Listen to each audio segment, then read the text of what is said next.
tangent. Here I am. They never had that. I know. That's what I'm saying. Thus, they never went to college. They could have went for free. Now, I had it. Where? Well, that's what makes me me. I understood early on that this is not going, like, sure, you could go to the beach, but the ride home, and then what about the rest of life? Like, I mean, I remember, it was funny because I talk to my friends every once in a while, and they go, those were good times, weren't they, back then? You know, all of us living in one apartment and smoking weed and playing video games and stuff. They go, slot cars and stuff. They go, those were good times. I go, not for me.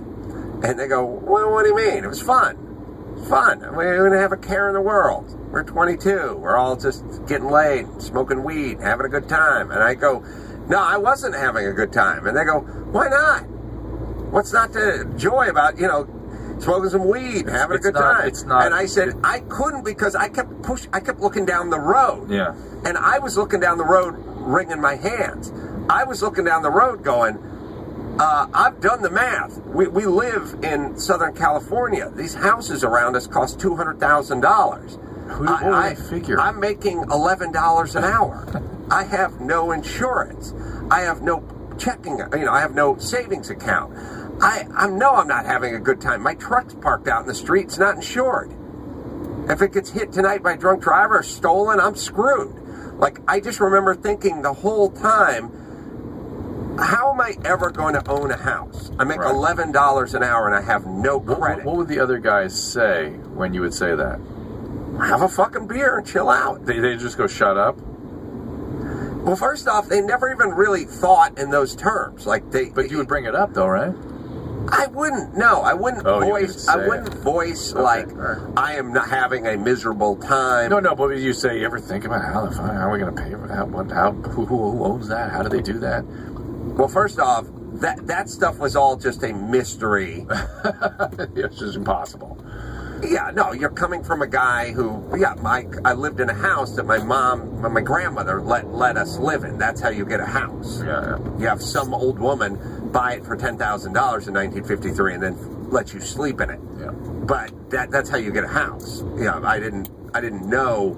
I mean, I knew you bought a house. I thought you had to be an attorney or something, a dentist, and then you could buy a house. I didn't know how it worked. I was, kind of doing the math on my $11 an hour and trying to figure out how this is going to work.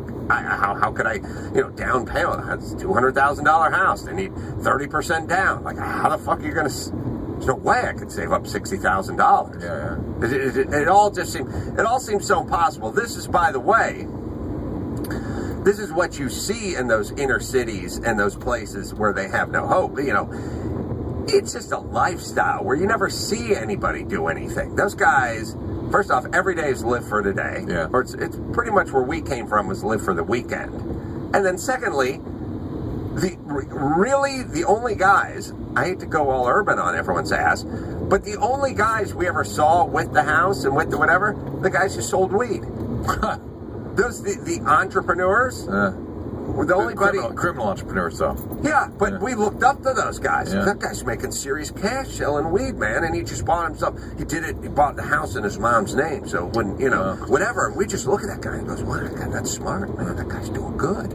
He drives a 914. It's awesome. Guy's doing good for himself. 928. Yeah, like it was a big 924. He's doing good for himself. Too. Yeah, a little expensive for that guy. Yeah. All right, a couple more phone calls. We're going to Drew, spanking. I know you're against this.